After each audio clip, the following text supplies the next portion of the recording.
Assalamualaikum warahmatullahi wabarakatuh.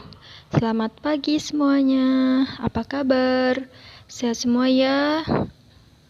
Alhamdulillah sehat semua. Sebelum pembelajaran dimulai, mari kita membaca basmalah terlebih dahulu ya. Membacanya bareng-bareng.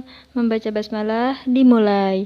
Bismillahirrahmanirrahim. Alhamdulillah sudah membaca basmalah. Nah, sekarang kita akan belajar akidah akhlak kelas 5 ya, yaitu bab 1, memohon pertolongan Allah Subhanahu wa taala dengan kalimat thayyibah hauqalah. Sebelum itu, coba perhatikan gambar di sini ya. Ini ada gambar apa? Ya, ini adalah gambar Andi ingin berangkat ke sekolah. Nah, coba perhatikan, kira-kira apa sih yang dilakukan oleh Andi? Nah, bagaimana sikap Andi sebagai seorang anak ketika berangkat ke madrasah? Lalu, apa sih pelafalan doa keluar rumah?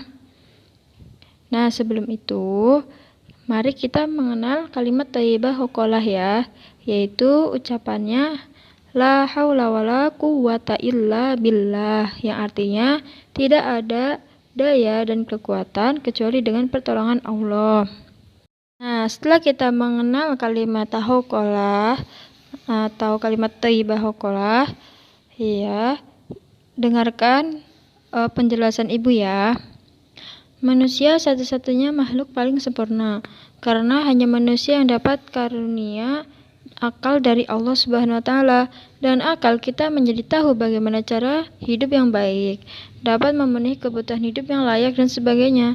Pemanfaatan akal secara maksimal oleh manusia menjadikannya makhluk yang lebih unggul dibanding yang lain.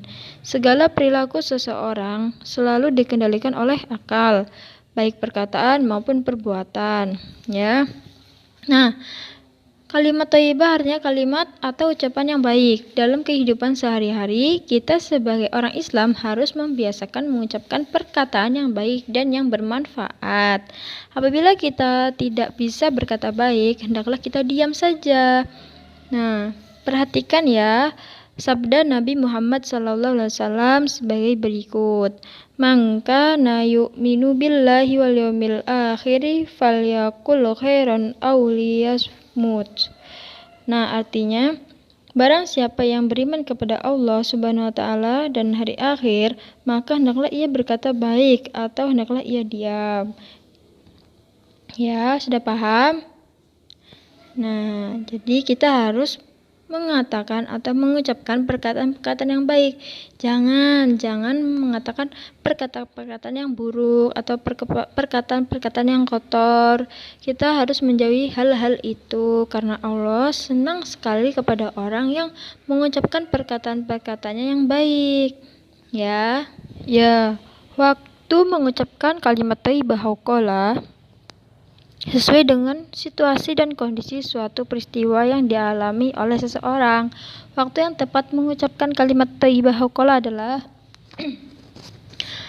Apabila mendapatkan beban berat atau mengalami berbagai kesulitan dalam hidup ini, seperti ditimpa penyakit dan terkena musibah banjir. Nah, yang kedua, ketika mendengar suara azan. Orang yang mendengar suara azan disunahkan untuk menjawabnya dengan cara menirukan kalimat muazin, kecuali ketika sampai pada lafal hayya 'alas shalah dan hayya 'alal falah. Bila muazin mengumandangkan dua kali tersebut, maka kita menjawab dengan kalimat hauqalah, ya. Nah, yang ketiga itu ketika meminta pertolongan kepada Allah, ya, zikir yang agung tersebut merupakan kalimat isti'anah, memohon pertolongan, sehingga sangat dianjurkan membaca kalimat thayyibah hauqalah saat ingin meminta pertolongan kepada Allah Subhanahu wa taala. Nah, itu ya, waktu mengucapkan kalimat thayyibah hauqalah ada 3. Nah, sebenarnya tidak hanya di 3 waktu itu, ya, saat kalian sedang sendiri, kalian boleh membaca kalimat hauqalah agar selalu ingat kepada Allah Subhanahu wa taala.